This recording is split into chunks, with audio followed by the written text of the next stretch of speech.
Freedom Global News. 72.8 million subscribers risk being disconnected as federal government directs telecom companies to block SIMs unlinked to NIN. Nigerian Railway Corporation reveals that 146 Abuja-Kaduna train passengers are unreachable. Kano State government rejects Karota's managing director's resignation. And on the foreign scene, court upholds 25-year sentence for Hotel Rwanda hero. Good evening, you're listening to Freedom Global News on 99.5 FM. I am Hawa Adamikiawa. Today is the 4th of April, 2022, which is equivalent to the 3rd of Ramadan, 1443 after Hijri. And now the news in full. The federal government has directed telecommunication companies in the country to bar all outgoing calls on unlinked lines from today, April 4th, 2022. Unlinked lines are subscriber identity modules, SIMs not yet registered, and linked with the National Identification Number, NIN, by users. The government's directive was announced in a statement jointly signed today by the Director of Public Affairs at the Nigerian Communications Commission, NCC, Ikechukwu Adinde, and the Head of Corporate Communications at the National Identity Management Commission, NIMC, Mr. Kayode Adegoke. According to the statement, over 125 million SIMs have had their NINs submitted for linkage, verification, and authentication, and NIMC has issued over 78 million unique NINs to date. The government explained that NIN SIM linkage had been extended on multiple occasions to allow Nigerians to freely comply with the policy. It added that the enrollment for NIN was a continuous exercise as it was a precondition for service in telecommunication companies, banks, Nigerian Immigration Service, and several other government agencies. According to the NCC, at least 72.8 million subscribers risk being disconnected from telecommunication services following the latest directive. Data from the Commission indicates that there are 197.8 million active telecom subscribers in Nigeria as of February 2022. The Nigerian Railway Corporation says 146 of the 362 passengers on the ill-fated Abuja-Kaduna train are unreachable 6 days after the train was attacked by terrorists. The Managing Director of Nigerian Railway Corporation, Mr. Fidet Okiria, made this known in a statement obtained today. He, however, said the number of safe passengers had risen to 186. Okiria said 51 phone numbers on the manifest are either switched off or unreachable since Tuesday morning, and 35 phone numbers on the manifest are ringing, but no response from the other end.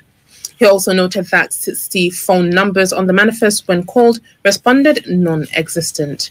The NRC boss clarified that 22 persons are reported missing by their relatives and 8 persons were confirmed dead. The Joint Admissions and Matriculation Board, JAMB, has announced an increase in the service charge for this year's mock Unified Tertiary Matriculation Examination, UTME. Less than a week to the optional examination, the board disclosed that the service charge has been increased by 400 naira. It stated that while the examination would be conducted freely at its centers, JAMB said candidates willing to take part would have to pay 1,000 naira to their computer-based test centers as a service charge. It explained that the mock examination was introduced to give candidates the opportunity to familiarize themselves with the CBT environment. It noted that the board has thought through this increase and resolved that instead of cancelling the mock UTME, which introduction has improved candidates' confidence in sitting the examination owing to the high cost of diesel, it is better to increase the service charge to make the exercise worthwhile to participating centres. JAMB also asked candidates who have registered for the 2022 UTME exercise and had indicated interest to sit the mock UTME to proceed to print their mock examination notification slip. And on the sporting arena, the Guild of Sports Editors, the umbrella body of managers of sport in the country's major media organizations, has advised members of the Executive Committee of the Nigeria Football Federation, NFF, to resign from their positions honorably and give the game a chance to breathe. Correspondent Mohammed San Uba has details of this and other sports updates.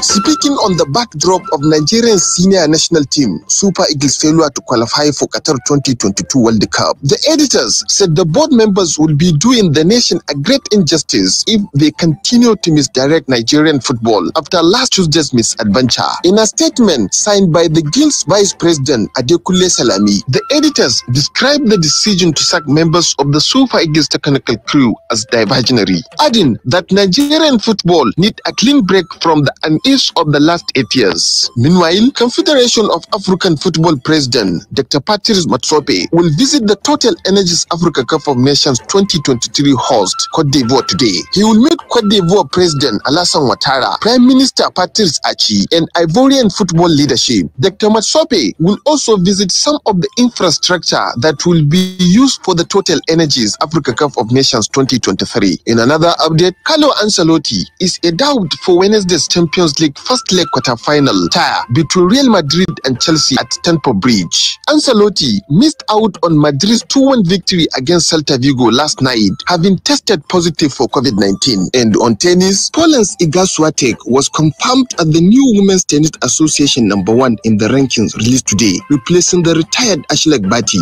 The 20-year-old celebrated her statehood in style yesterday, winning the Miami Open with a straight-set victory over four-time Grand Slam champion Naomi Osaka. Swiatek's victory made her only the fourth woman player in history to win the Indian Wells and Miami tournament back-to-back. Mohammed Sanuba, Freedom Radio.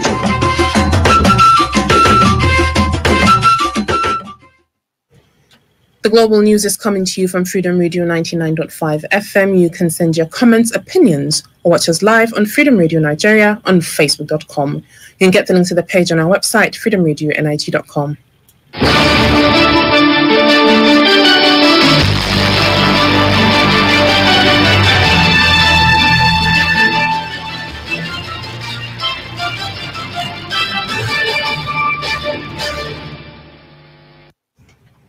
Welcome back. You're still listening to Freedom Global News on 99.5 FM with Hawa Ademikiawa. The acting governor of Kano State, Alhaji Nasiru Yusuf Gawuna, today rejected the resignation of the managing director of Kano Roads Traffic Agency, Karota, Baffa Babba Dan Agundi. It was gathered that Dan Agundi had written and submitted his resignation letter to the acting governor today, but the governor, who is on leave in the United Arab Emirates, directed the acting governor to reject the letter. Speaking to newsmen on the issue, Karota Managing Director Baffa Babba Dan Agundi confirmed the development of the rejection of his resignation by the governor. He further noted that he will not go contrary to whatever decision the governor made on his resignation because he knows the best for him.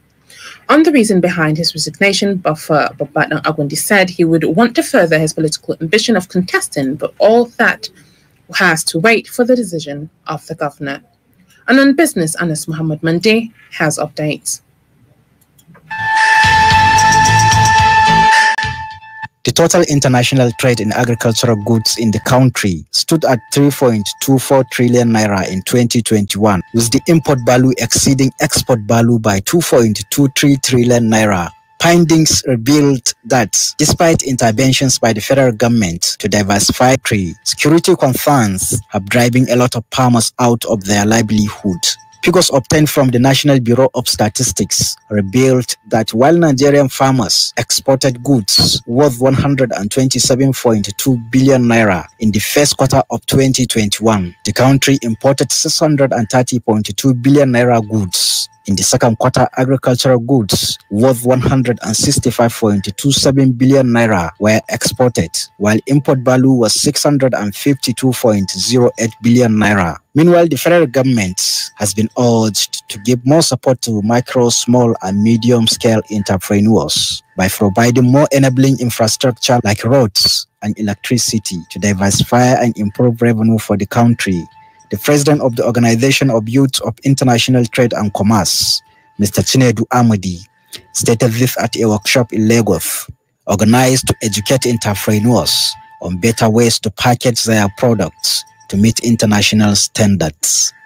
According to Ahmadi, this will help the products compete in the global markets, attract foreign exchange to the producer, and enhance economic growth. Anas Muhammad Mande, Freedom Radio. Up next, we have Malam Kabiru Abdullahi Umar with the Ramadan commentary. One of the lessons of Ramadan is for the fasting Muslim to be more patient, since a fasting person does not eat or drink. Fasting is believed to help in the healing process, as confirmed by medical doctors, that fasting purifies the blood arteries of a fasting Muslim. Another aspect of fasting is that it prompts Muslim to think clearly, just as Luqman al-Hakim tells his son, "Oh son, do not overfeed, for it makes you lazy and unable to think and hinders you from worship." So, it's important that Muslims eat moderately, especially when breaking their fast, in order to be at ease when observing worship. And on the foreign scene, Rwanda's Court of Appeal today upheld a 25-year prison term against Hotel Rwanda hero Paul Rusesabagina, was convicted last year on charges of terrorism, rejecting a prosecution appeal to increase the penalty to life. Judge Francois Regis Rukuda Vuga said since he is a first-time offender, the court finds that his sentence will not be increased because the 25 years he was given is in accordance with the weight of his crimes, and the court maintains his sentence. The case has had a high profile since Rusesabagina, who is 67, was arrested in August 2020 after what he described as a kidnapping from Dubai by Rwandan authorities. Rusesabagina worked as the manager of the Hotel des Mille Collines in Kigali and helped shelter Hutu and Tutsi refugees there during the Rwandan genocide in 1994. He was accused of supporting an armed wing of his opposition political platform, the Rwandan Movement for Democratic Change. The group had claimed some responsibility for attacks in 2018 and 2019 in the south of the country, in which 9 Rwandans died. And with this, we've come to the end of today's global news. Stay tuned for the Hausa Bulletin, Mulik Amuganu with Abdul Karim Muhammad Abdul Karim. On behalf of the entire production team, I am Hawa Ademikiawa. Have a wonderful evening and a blissful iftar.